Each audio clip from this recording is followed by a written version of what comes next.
شہر مشرق، شہر قرآن، مفکر پاکستان، مرد مومن، مرد کلندر، مرد درویش، حکیم الامت حضرت علامہ اقبال رحمۃ اللہ علیہ فرماتے ہیں، خال خال اس قوم میں اب تک نظر آتے ہیں وہ، کرتے ہیں اشک سحرگائی سے جو ظالم وضو.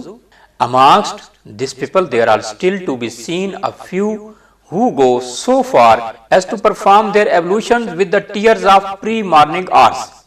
علامہ اقبال رحمۃ اللہ علیہ کا اشارہ جو ہے سورۃ المزمل آیت نمبر 6، 7 اور 8 کی طرف ہے. ان ناشئۃ اللیل ہی اشد وطعم واقوام قیلا.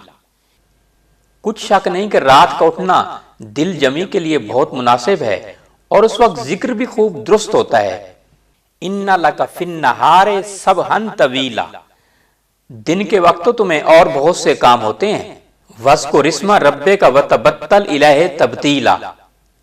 تو اپنے پروردگار کا ذکر کر اور ہر طرف سے بے تعلق ہو کر اس کی طرف متوجہ ہو جا.